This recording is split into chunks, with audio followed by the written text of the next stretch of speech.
Well, hello and welcome, everyone. My name is Marjorie Delbar, and I have the great privilege of being the acting dean of the Edwards School of Business for this year.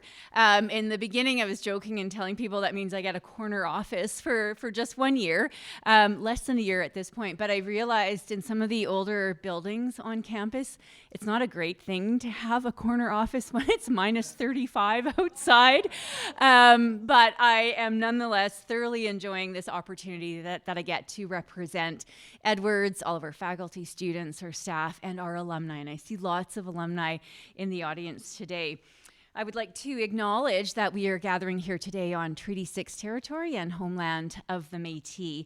And as we do at most events that we host here at Edwards and at the University of Saskatchewan, we pay our respects to First Nations and Métis ancestors of this place, and we reaffirm our relationship with one another. And it's something that we're reflecting on quite a lot here at Edwards is what is our role in this journey towards truth and reconciliation.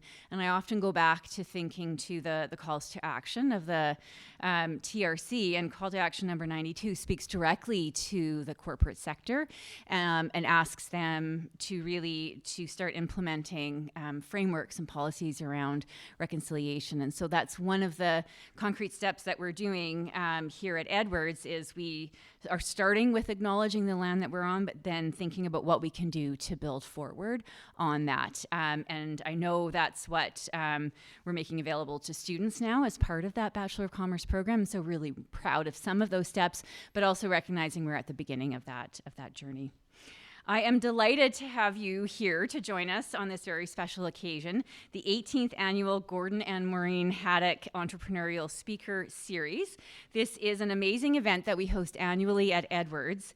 Normally it is on the very coldest day of the year. This year it is on the day after the coldest day of the year, so we've bucked the trend a little bit on that front. But I'm thrilled to have so many members of our community here today, including Edwards alumni that are joining us in person in this full house, but also virtually via live stream. So welcome to everybody who's joining us over live stream as well. But it's really great to see a full house here today. A very special welcome to the future entrepreneurs, may I dare to say future alumni of Edwards that we have here today with us as part of the Get a Bigger Wagon Young Entrepreneurial Awards, and to their family members who are joining them today. This afternoon, I have the pleasure of introducing Gordon and Maureen Haddock. Gordon and Maureen are both great friends of the Edwards School of Business and both alumni of the University of Saskatchewan. Gord graduated with a Bachelor of Commerce degree, and Maureen is a graduate of the College of Education. The Haddocks are true entrepreneurs, and they've given their time and their talent, and having them develop the Gordon and Maureen Haddock Entrepreneurial Speaker Series is a tremendously fitting accomplishment for their lifetime of success and achievement in this area. And we were joking around about who is the boss between the Gordon and Maureen, but they're a true partnership, and you see that in everything that you do. And it's such an honor to get to work with you and have you support all of the great initiatives that we have around entrepreneurship and business here at Edwards. So thank you for everything that you do. Thank you for the current and future entrepreneurs for what you're doing here today, and the impact that you will no doubt have on the future of business in Saskatchewan. I would like to now invite Gord Haddock to come forward and introduce today's speaker and special guest, Grant Kook.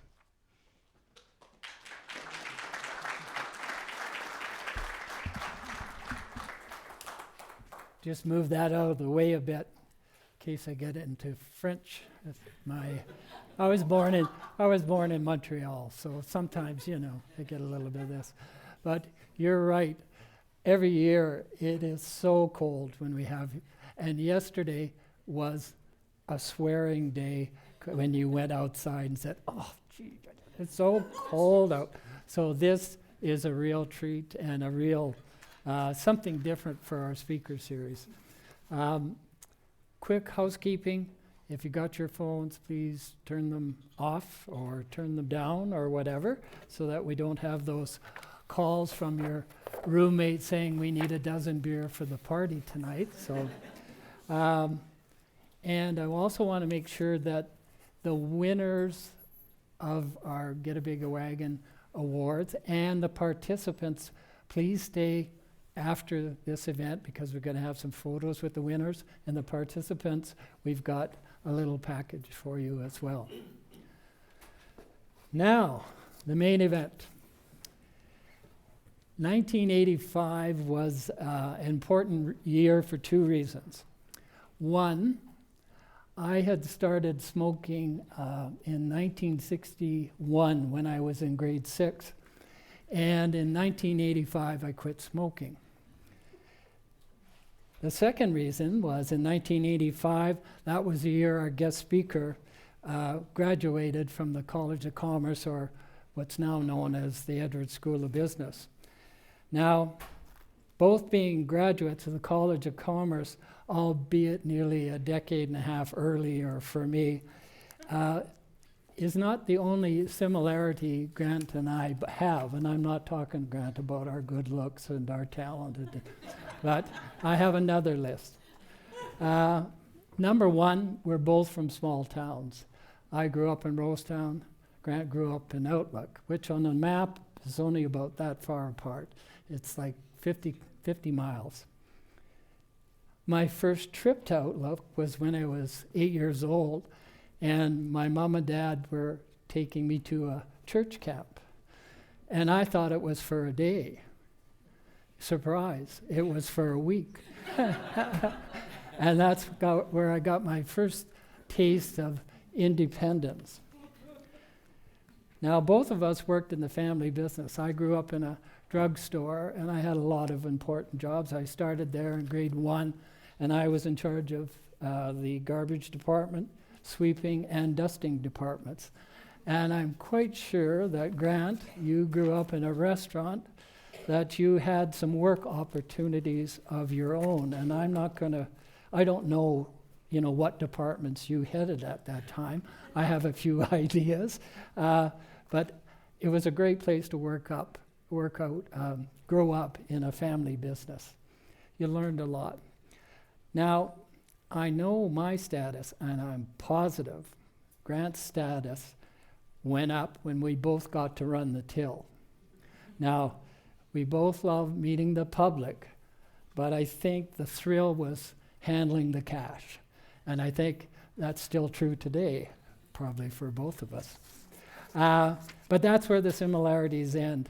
And I want you to bear with me while I go through a list of the organization and companies that Grant works with or leads, because he has done so much for this province. And I think he should know some of the things he has done. First off, he's the founder, president, and CEO and chair of Westcap Mgt. And that's a leading venture capital fund headquarters in Saskatoon, which is amazing in itself. Everybody else goes to Calgary or wherever, but usually Calgary. And that company has invested in more than 200 companies with assets under management well in excess of $1 billion. How many zeros in a billion? How many? A lot. Yeah. 9 zeros. It's 1,000 million. So that's a big number. Now, he is also the co-founder, president, and CEO of Cheung, an international investor syndicated fund. He's the president and CEO of the Ramada Hotels in Regina and Saskatoon, the current chair of SaskTel, the chair of USAS Properties Investments, member of the investment committee for the Saskatchewan Teachers Pension Fund. He's also served as chairman of the Saskatchewan Blue Cross, vice chairman and acting chairman of the Saskatchewan Health Authority. You're getting an idea here. He's done a lot. He was vice president of the Canadian Venture Capital and Private Equity Association, past chair of the board of the Children's Hospital Foundation of Saskatchewan, chair of the 2013 and 2014 CIS University Cup Men's Hockey Championship, and founding board member of the Saskatchewan Hockey Hall of Fame. Now that's not a bad list, ladies and gentlemen. I get tired just reading it. So in recognition of all the things he's done, Grant has been, I won't say rewarded, I guess honored or recognized with the following awards. Number one, in 2005, the Commemorative Medal of the Centennial of Saskatchewan. The 2008 B'nai B'rith, We Are Proud of You Award. The 2012 Queen's Diamond Jubilee Medal. The 2013 Saskatchewan Order of Merit. The 2013 Chinese-Canadian Entrepreneurial Award for Community Involvement. The 2013 Inter-University Sport, or CIS, Volunteer of the Year Award. The recipient of the 2014 Saskatchewan Tourism Leadership Award. The 2018 ABEX Business Leader of the Year in Saskatchewan. And the 2022 Queen's Platinum Jubilee Medal for Saskatchewan. You know, Grant, if the Queen had lived another maybe 10, 15 years, I think you'd have got, I don't know what comes after platinum, but you seem to have a trend there. And just for fun, in his spare time, he got his Chartered Director designation from McMaster University. That's okay. We'll forgive you for that. In closing, Grant, I'm exhausted just reading the list, yet alone doing the list. And I must say, I don't know how you find the time, but you must have a wonderful, and let me repeat, wonderful, amazing, and understanding wife, as well as a 48-hour day. Ladies and gentlemen, it is my pleasure to introduce the 18th Annual Haddock Entrepreneurial Speaker Series guest speaker, a mouthful, Grant Kook.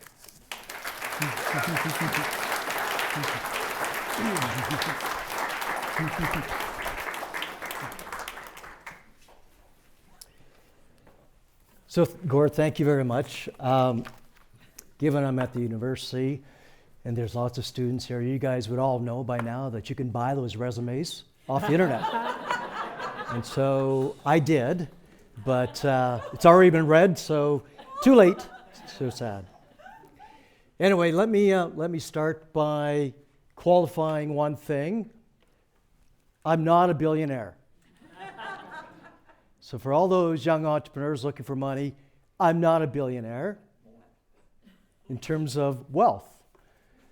But you know what? I would say that I'm a billionaire if you qualify it by the experiences I've had in my career. If you qualify by the opportunities I've had to actually help, support, and meet hundreds of entrepreneurs in Saskatchewan and help them along their path and their journeys.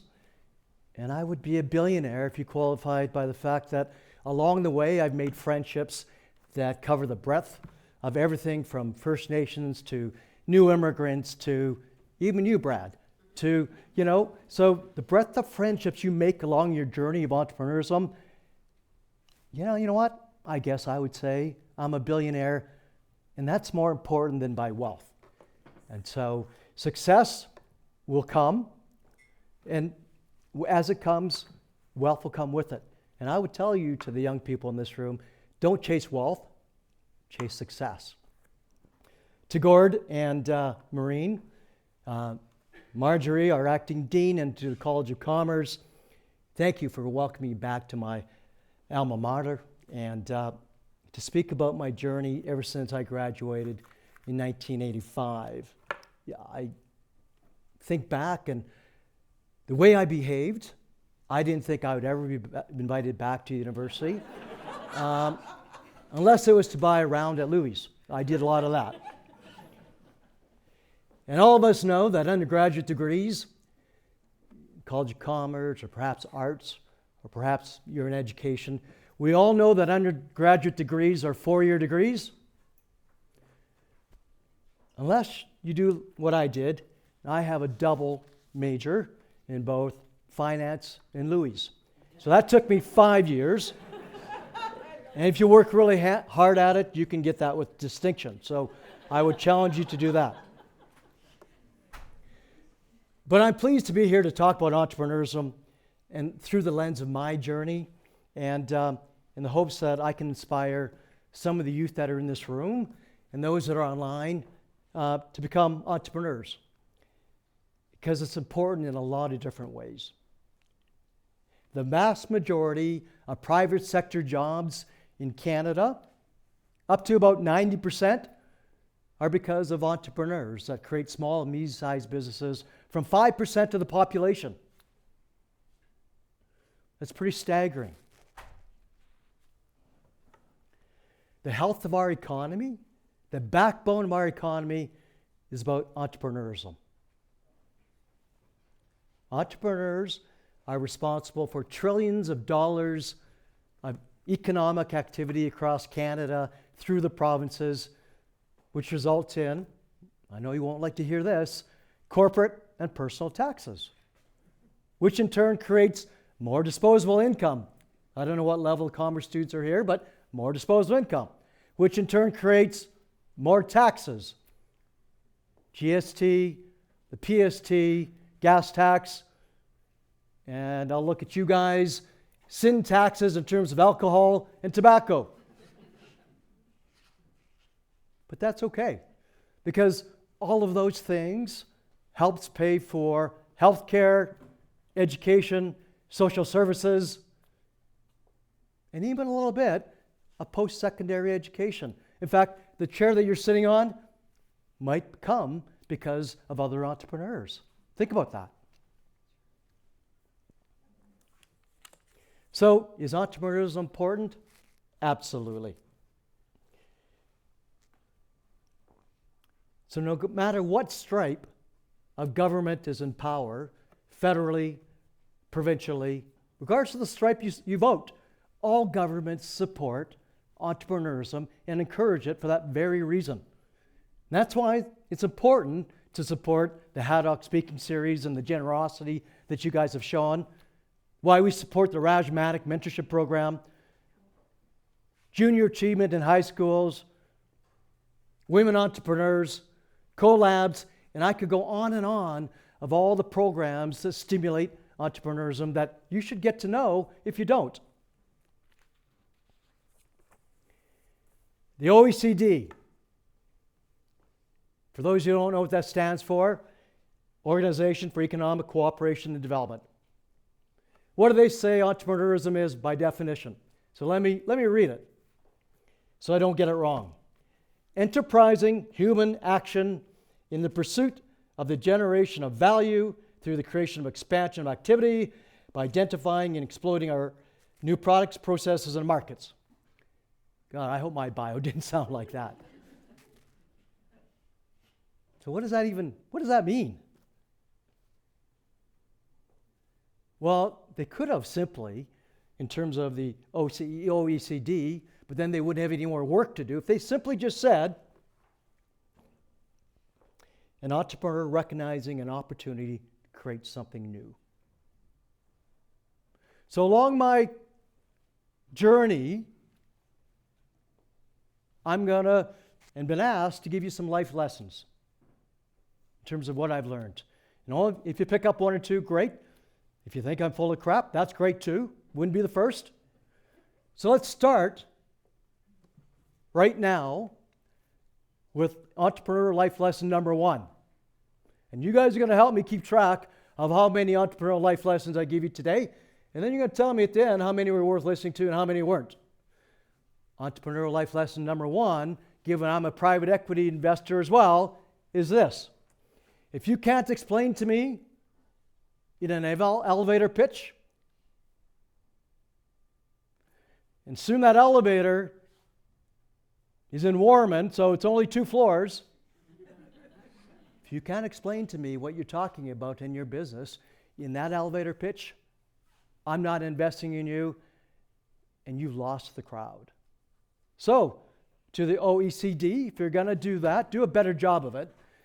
My version of what an entrepreneur is somebody who is comfortable taking risk to try to achieve something they are passionate about. Now, risk often means money for those of you in the College of Commerce. Risk often means money. But to me, it's much more than that. Risk also means a state of mental health. Stress. Because entrepreneurs have to be comfortable with ambiguity, uncertainty, being challenged regularly, not knowing what tomorrow will bring. When you're an entrepreneur, you face financial risk, which everybody thinks about, but also risk, mental risk from the unknown of what is tomorrow.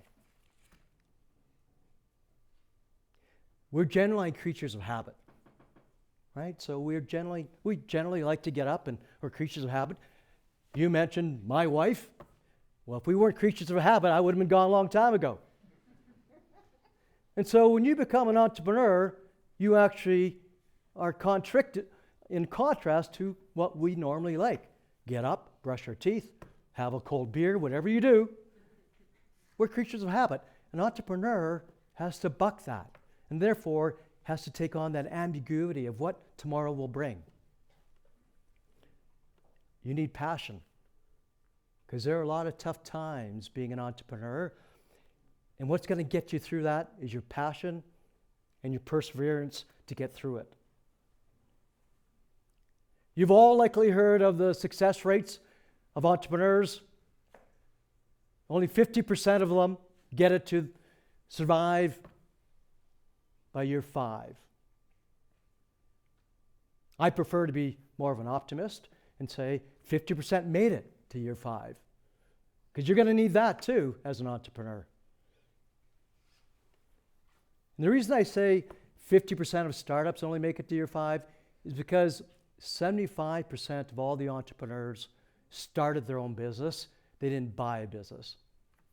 So if there's 50 of you young entrepreneurs that are going to do a business, 75% of them, stats say, you will start from scratch because you're passionate about it and you like the risk and ambiguity about it. Look, I promise you, my message here about the stats is not to make this the worst depressing speech you've ever heard at the College of Commerce.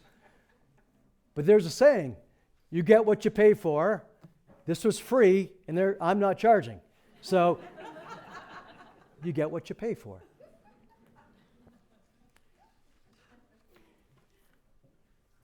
So other than not trying to be the most depressing speaker you've ever had in the 18 years, my goal would be to kind of inspire you as entrepreneurs, those on the line and here, to say, you know what, if that short Chinese guy in the front of the room with the bad mustache and poor jokes, if he can do a little bit, I think I can do it too.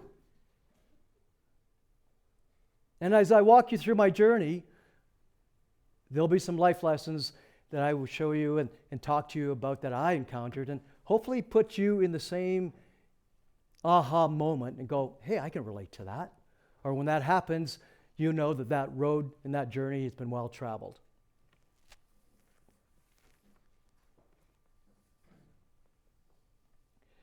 So Oprah Winfrey, she says, it's fine to celebrate success, but it's more important to heed the lessons of failure.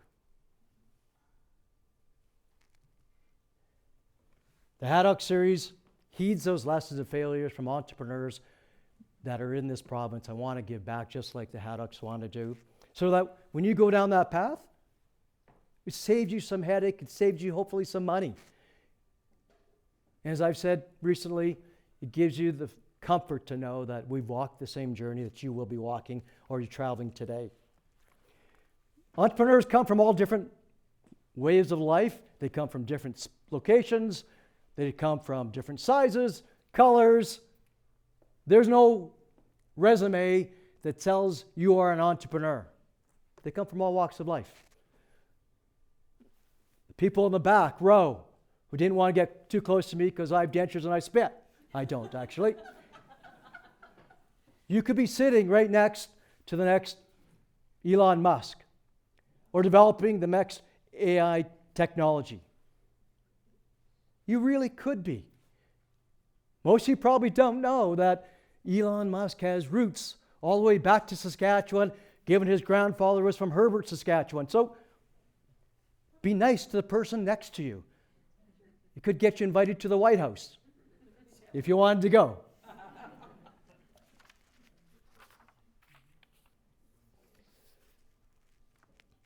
So I really do believe anybody in this room could be the next entrepreneur to create that next new technology, because there is no resume of what you look like. My entrepreneurial journey starts with growing up in a small town, rural Saskatchewan, just like mentioned, 60 minutes from here in Outlook, Saskatchewan, in a Chinese restaurant, working the till. It was great. They call me Butterfingers. Today, in that journey, took me from a small town and Chinese restaurant in Outlook to today as the largest, longest private venture capital and private equity fund manager in the province, managing in excess of $1 billion, as you've already relayed.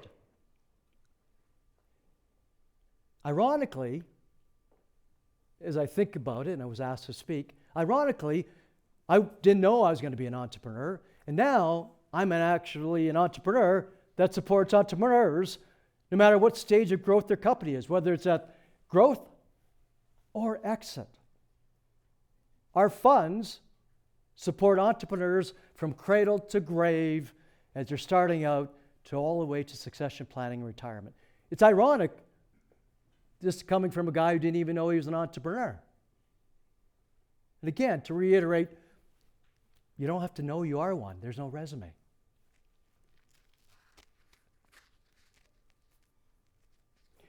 When I was sitting in your seats, for those students in here, I was thinking the exact same thing as you are right now. What time is that guy done speaking? Is it ag night at the Long Branch? By the way, I bought the Long Branch 32 years ago when I was 30. And you're thinking right now, also, where's my fake ID? And I put scanners in there to make sure that we catch fake ID. So before you run out of here tonight, it's only Tuesday, Ag Night's Thursday, but I was in that seat with you once going, is it Ag Night tonight? And where's that fake ID I had? So you know what they say, if you can't beat them, buy it. So let me get started on my journey. I haven't even started my journey yet. And so let me start on my journey before we run out of time, because we barely even got out of the driveway yet, and we're supposed to be somewhere in an hour. Lesson number 2, entrepreneurial life lesson number 2. You guys are supposed to keep track of this for me. As an entrepreneur, just get started. Just get started if you're thinking about being an entrepreneur. Born and raised in Outlook, Saskatchewan, to immigrant parents, right? Surprise, surprise. If you didn't catch that, you're not going to be an entrepreneur. Joking, you can still be an entrepreneur. But that's pretty normal. Grew up in a Chinese restaurant.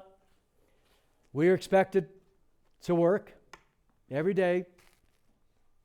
While going through school, we stayed open, like most Chinese restaurants, 365 days a year, because my father believed that we could not shut the doors because we had to stay open for those that had nowhere else to go, those that had nowhere else to eat.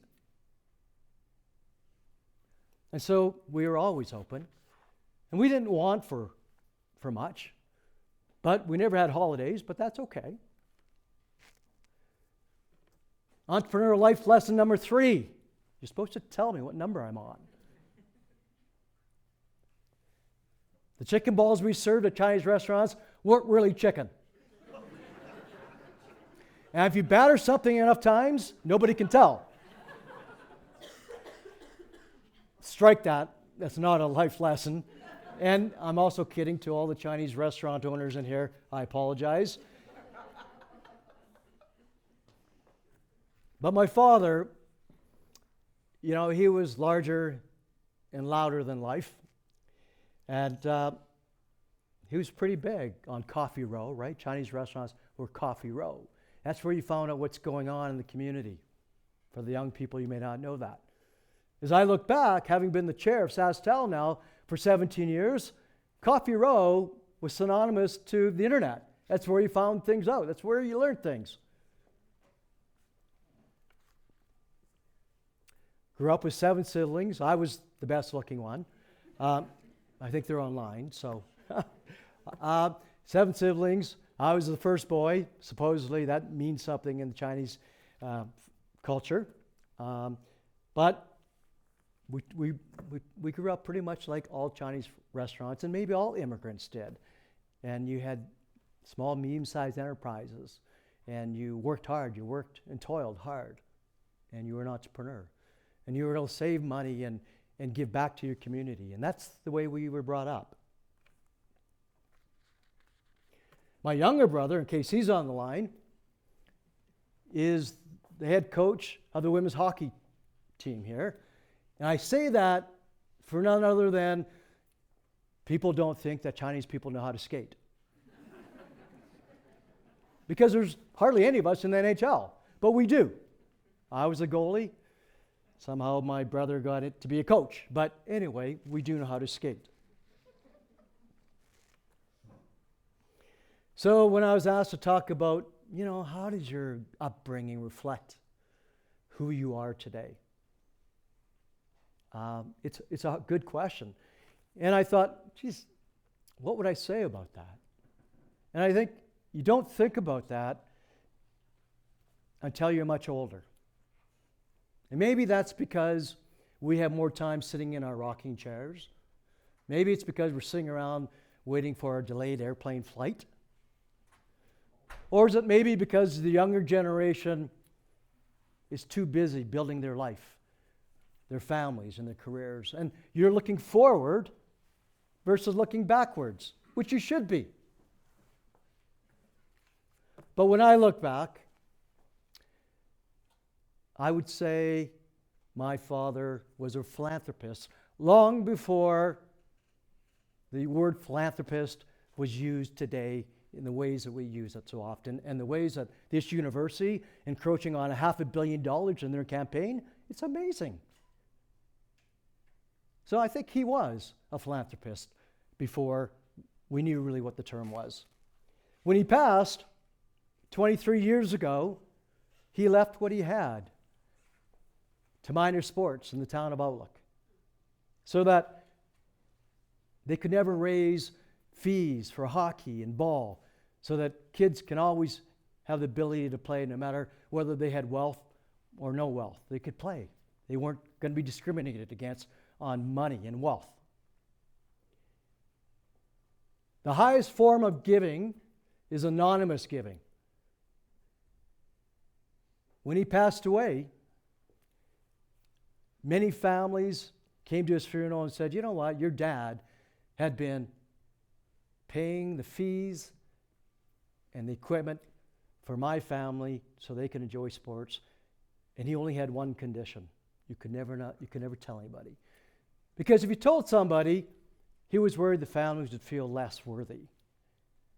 And so he would never allow for that.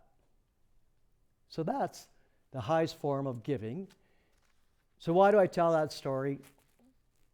I tell it that because I think that might have, unbeknown to me, translated into maybe who I am today. Today, the community rink, the Citizen of the Year Award is still named after him. And I think I've come to appreciate what he taught me in my journey, not knowing. And why, through my career, I've volunteered to host national events that showcase our city, events like the CIS events this university holds to showcase our university, or volunteer for causes that are really important to you. A cause that's important to me is a children's hospital. After losing, and even before, our daughter Rihanna, who was 6, to a brain tumor. I don't tell you that other than to say entrepreneurs have bumps and forks in the road as well. Entrepreneurial life lesson number 4. I'm going to run on hands and toes here, so I need your help. Volunteer, no matter what age you are, is a great way to meet people, network, and make friends for life. And while you're doing that, you can have pride in showcasing your province, city, or school, or whatever cause that you are passionate about. As I put my private equity hat on, what I do for a living, which collides with my journey, we don't invest in companies. We invest in people.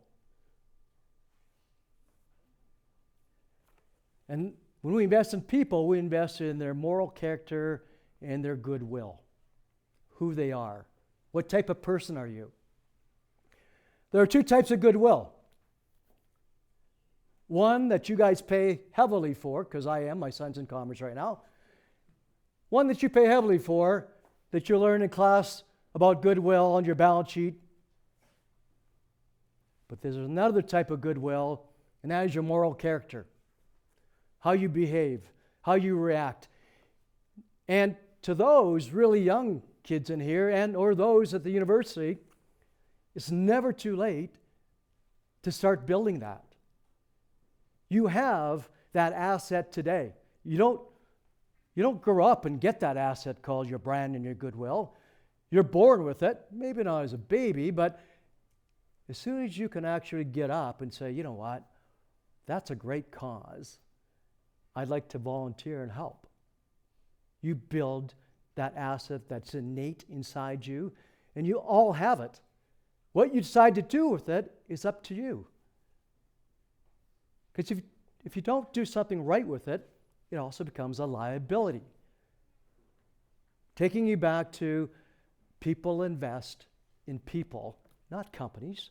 The people make the company.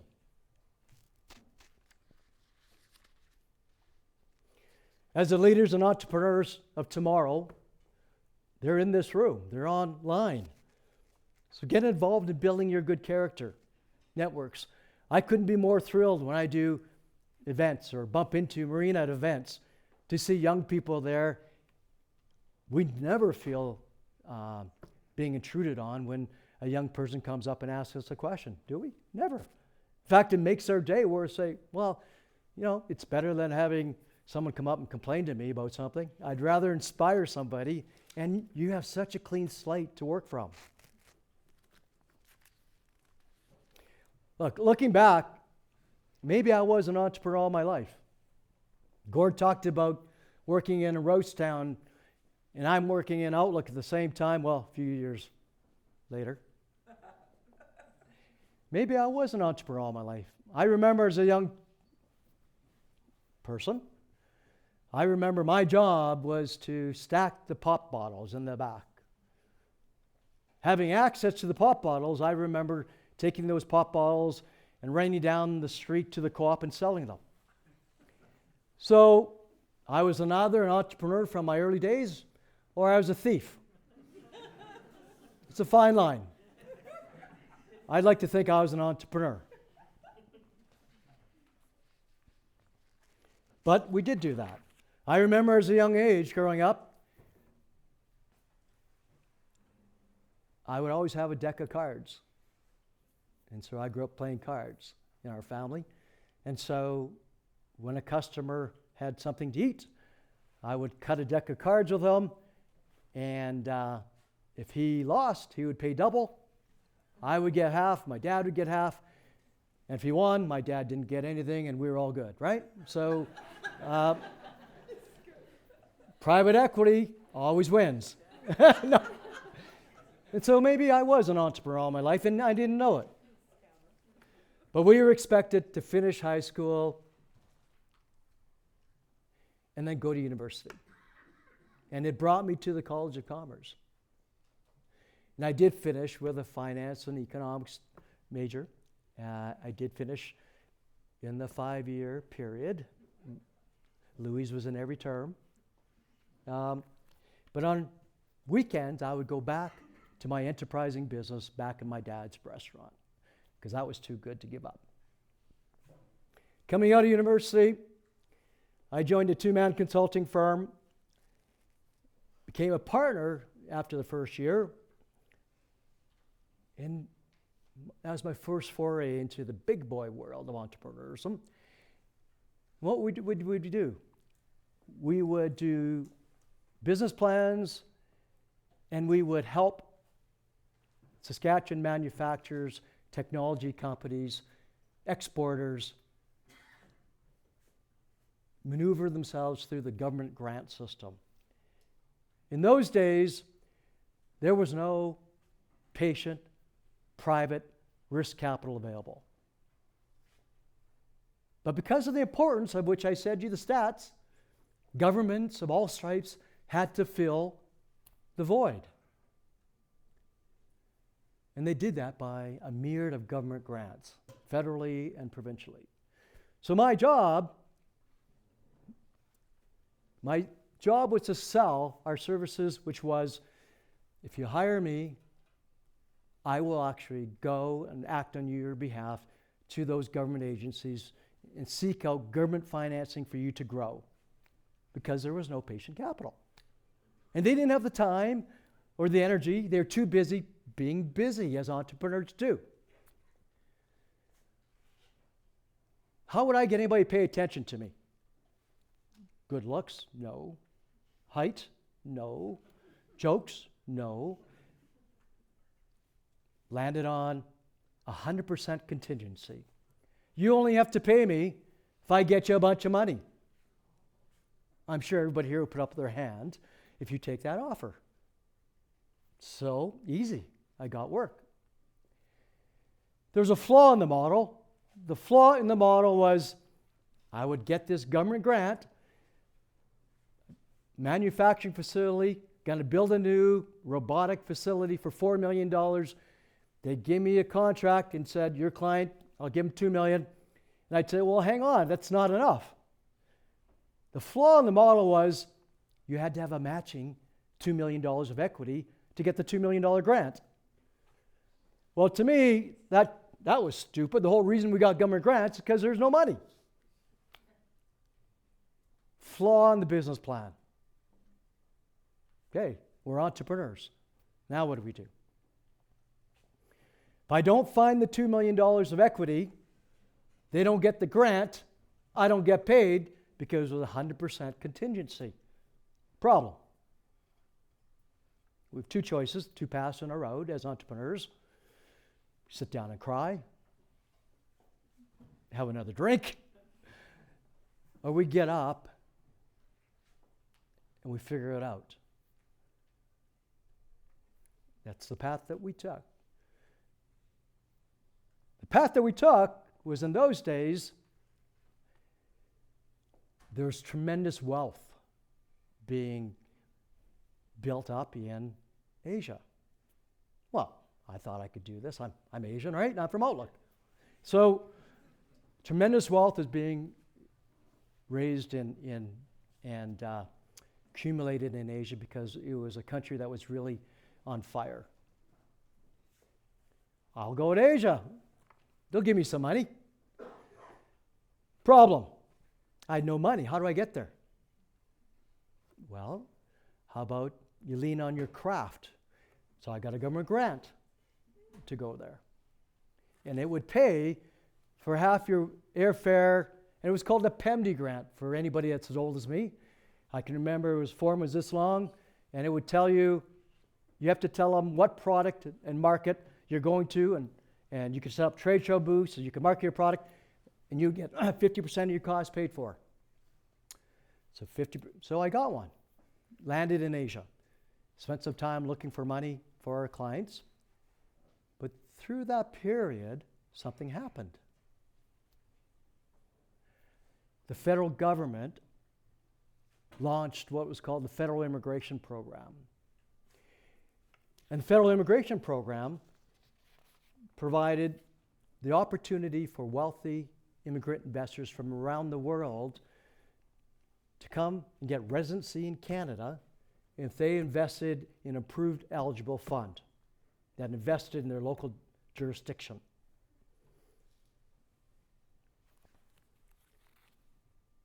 That proved to be one of TSN turning points, I think, in my career as a journey as an entrepreneur. As at that time, China was about to take back Hong Kong, which had been under British rule for a long, long time. So 1997, China was going to take back control of Hong Kong, which has really been managed by the British. The wealthy people in Hong Kong were scared because this is communist China. So what they wanted was a second passport for their kids and move their wealth because they didn't know how communist China would act towards Hong Kong when they took over in 1997. So it created this opportunity while we were in Asia anyway, looking for money for these government grants. It created an opportunity. We were in the right place at the right time. Entrepreneurial life lesson 5. This side is winning, by the way. All the adult people are on this side. The students are on this side. They lost track of 2 because they were thinking about Ag Night. Look, if you're passionate about something, you can accomplish. If you're passionate about, you can accomplish something. You'll find a way to make it happen. That's how we got to Asia. We found a way to make it happen. Mary Kay Ash, the founder of Mary Kay Cosmetics. Brad, I know you use those products.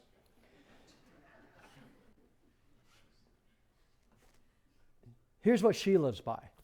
She says, many people limit themselves to what they think they can do.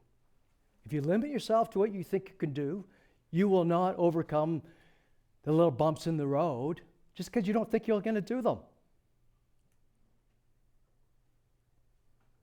So don't limit yourself. I'm going to do back-to-back entrepreneurial lessons just so you guys can get caught up. What am I at? 6. Perfect. Look, I for one, I don't believe in luck. I do believe in karma. Maybe that's my Asian ancestries, but I don't believe in luck. What I do believe in is you create your own opportunities by the actions by which you take. If we hadn't found a way to get to Asia, we wouldn't be there at the right time when the federal program was launched. The fact that you are here spending 90 minutes listening to me and not at home playing Xbox or at Louis suggests that you're creating an opportunity. And you don't know how and when or what that opportunity will present itself. But if you combine that with your moral good character and the fact that Saskatchewan is really a small province, we will run into each other again. And the Saskatchewan way, the Prairie way, is always to help each other. So you've created your own opportunity by at least showing up. You could be doing so many more different things than listening to me, but that's putting yourself in a spot to create opportunity. This side of the room seems older than this side, and so if I did did you say that too? If I was to do a Chinese fire drill, can I say that? And everybody switched seats, you would create an opportunity because you'd be sitting beside somebody else and you would probably run into them again. That's what we mean by creating the opportunity for yourself versus sitting home watching The Days of Your Life, which is a pretty good show anyway. The first female millionaire of the United States, C.J. Walker, said, "Don't sit down and wait for the opportunities to come. Get up and make them."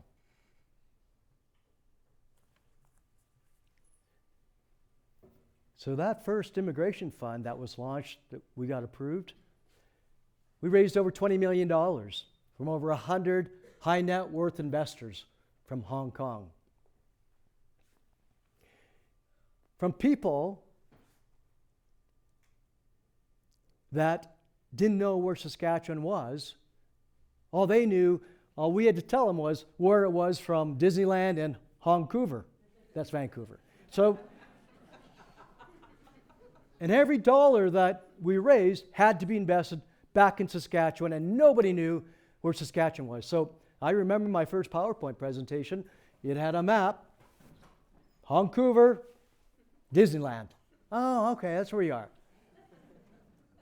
We didn't have mineral maps and potash maps and all the things we have today.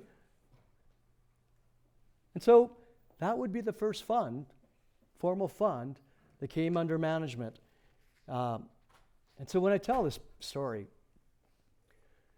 people say, well, you know, you're Chinese. You must have had a whole bunch of relatives that gave you checks. And you know everybody over there, so it would have been easy for you. And so, you know, you guys wouldn't say that to me, but, well, you might. But the fact of the matter is I was from Outlook. I might have been from Rosetown. The reality was I had a good partner. The reality was I had a partner to this day. 35 years later, is still one of my best friends.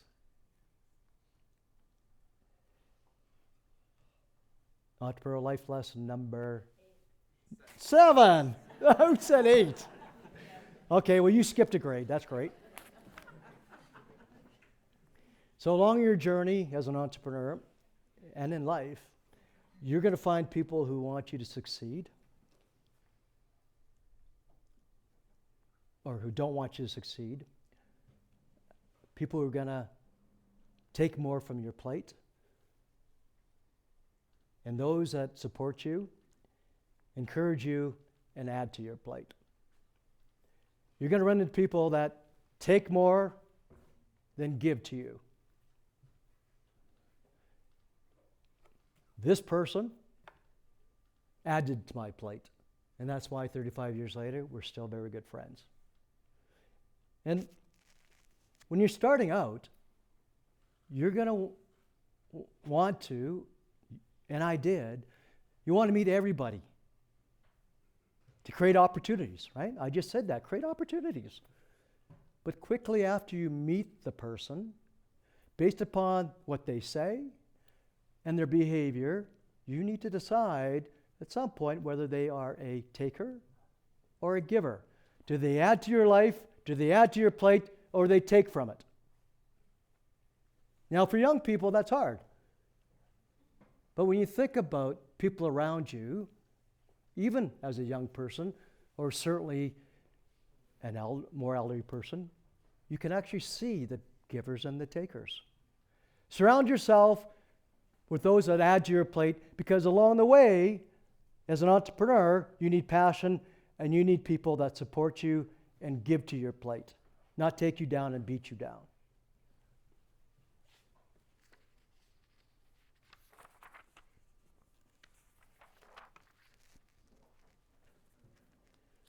So now I'm in my mid-20s.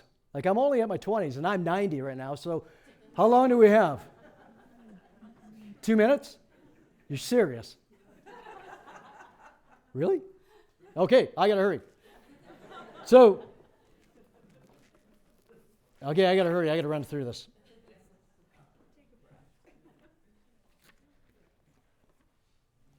So, it worked out well. You know what? We invested the money. Well, I'm done. There I am. So, like, 2 minutes? Oh, yeah, I've got to do this.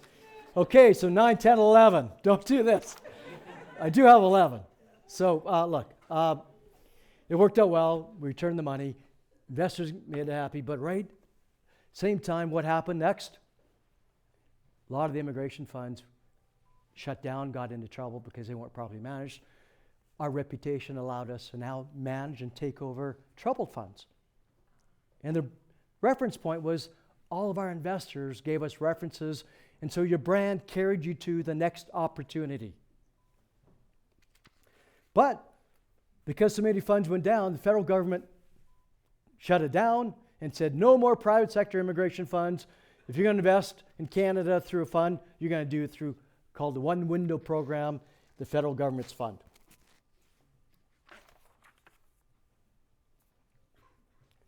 When one door closes, another one opens. Along the way, no matter what stripe, the governments want to stimulate. The government of Saskatchewan of the day had a company called Saskatchewan Opportunities Corporation. For those that have been around a long time, they saw emerging managers come to be, like myself, and they privatized the management of SOCO, a Crown corporation. And so we were the recipient of that management. There still wasn't a lot of capital around. The government came to us and said, look, Canada has all these things called labor-sponsored funds. Would you take a shot at it? You know, government doesn't normally come to me and ask me for anything and give me anything, so I said, sure. Entrepreneur Life lesson number 9. Ignorance and naivety can be bliss. If I knew then how tough it was to launch a labor-sponsored fund called Golden Opportunities, which we have today, I would never have done it. If I was surrounded by takers and people would have said, you shouldn't do that, from non-risk takers, I would never have done it. We did it. It was tough. What labor-sponsored funds are is that if you can get a labor union to endorse you, you can launch a Saskatchewan mutual fund where the average working person can invest up to $5,000 a year and get federal and provincial tax credits that cover up to 80% of your investment. That money stays at work in the province, investing in small and medium-sized enterprises, helping entrepreneurs. We launched in 1998. We had to raise $2.5 million to open the fund. We had to be registered by securities commissions, lots of regulatory, cost a lot of money. I didn't have it. Sorry, I'm trying to hurry. My story is much longer. But we launched. We got $2.2 million, but the securities commission says, well, you can't open till you get 2.5. What do you do? If I sent the money back, I would have told the province that nobody believes there's confidence in investing in Saskatchewan. And everybody, and the expenses would bankrupt me. Went to the Securities Commission and said, look, if we guarantee you the difference between 2.5 to 2.3 million dollars, will you let me open? Because we took a calculated guess, it will come in after. They said yes, we opened. $2.5 million. In 1998, I remember being launched by then the Honorable Janice McKinnon, and I say that only because she became a professor here. So many of you might know her. But now what? I'm a mutual fund that only invests in Saskatchewan. I can only invest 10% into any one company. Who is going to take and open up their financial statements to take $250,000? That I can't afford to have a deal go bad, or else it's going to signal that Saskatchewan is not the place to invest. As we celebrate our 27th anniversary this year, Golden Opportunities today is $450 million in assets, in size. We've raised over $600 million from people like you. We have 28,000 Saskatchewan shareholders. 1 in every 20 taxpayers is a shareholder. We've invested over 165 companies, created $3 billion in GDP activity, impacted 15,000 jobs, touched 88 different communities in this province. Naivety and ignorance can be a bliss.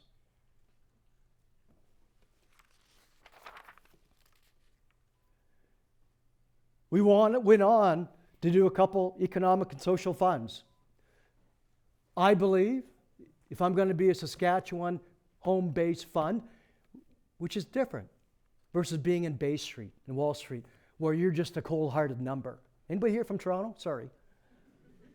In Saskatchewan, I believe you have a duty to the community, And so our expertise became about managing money. The government of the day, and in those days, two separate governments, so all stripes came to us, and we managed a First Nations and Métis fund. Why? Because in those days, the energy sector, mining sector was growing, and the duty to consult was coming out to duty to consult with First Nations and see if they're okay. But we were leaving our First Nations and Indigenous people behind because they didn't have the experience, the business experience, the governance, the money to negotiate across the table from large oil and gas and mining companies. We had a duty to our local community to help, and we did, and it was tough. When our economy started to heat up, oil and gas ranges coming in, we needed more workers in this province. How do you get more workers? You create more affordable housing. The government of the day created a $200 million infrastructure fund. That money would be provided as low-interest loans to municipalities working with their developers to build more affordable housing units in their backyard.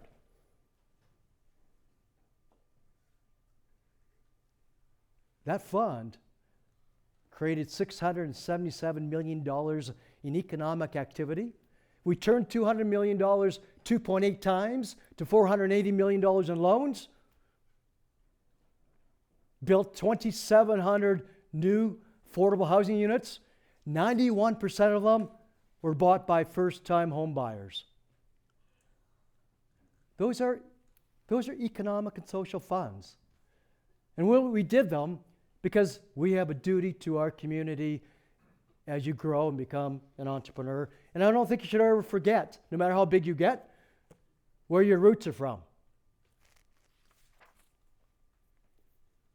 Our last three funds, I'm getting there, our last three funds since 2014 are called private equity management buyout succession funds.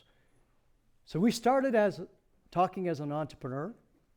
So now our last three funds started in 2014, 2018, and 2021. We raised a combined $500 million to help those entrepreneurs do succession plan and retire. So we've gone from cradle to grave. Those investors will no longer be Asian investors. They would no longer be governments.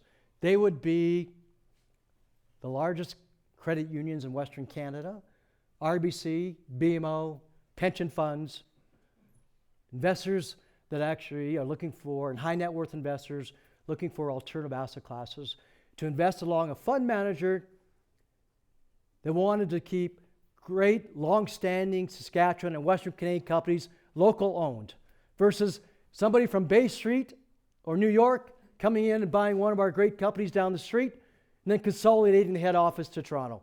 We weren't going to stand for that.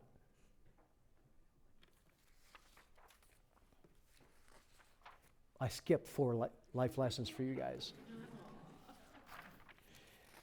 So let me wrap up quickly here because my time is over. So, look, I skipped 20 years in there. They were really exciting years. You should see what I did in those 20 years. Jokingly, of course, but look, that's my journey.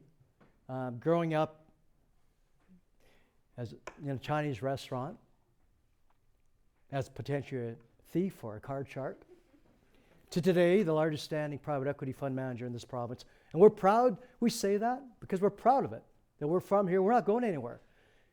And if you talk to my colleagues, we bash Bay Street all the time because they believe that the center of the universe is out there. This province used to be a flyby zone. You couldn't even get here, and they became a flyby zone. But now, we don't have to convince Saskatchewan people in our funds that we are the best place to invest. We have uranium. We have potash. We have the second largest producer of oil and gas. We have 40% of all the arable farmland in Canada and the highest producing farmland. We now have rare earth elements. And we now have helium. No place else in Canada produces uranium. We don't have to convince anybody anymore that Saskatchewan isn't the best place to invest. So as an entrepreneur, the opportunities are endless. We are now the 6th fastest growing technology sector in all of Canada.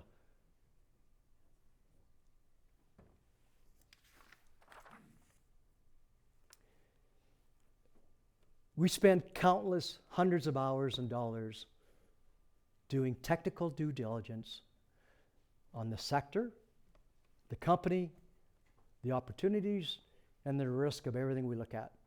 After all of that,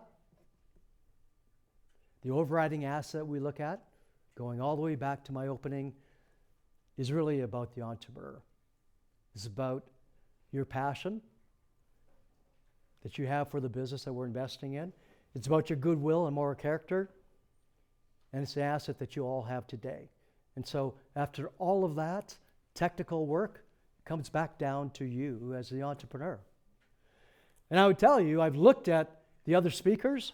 Saskatchewan people are there to lend you a hand. Greg Porter's here today, the Ewells, Wally Ma, maybe Von White might help. But I know them all. If you need help, the Saskatchewan way is to put out their hand, and I know them all, and they will, including myself. So,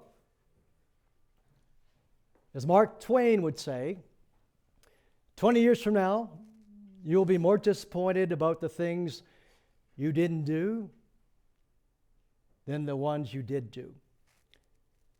So my parting line is just get started by whatever your passion is about, and always remember where you came from. All right.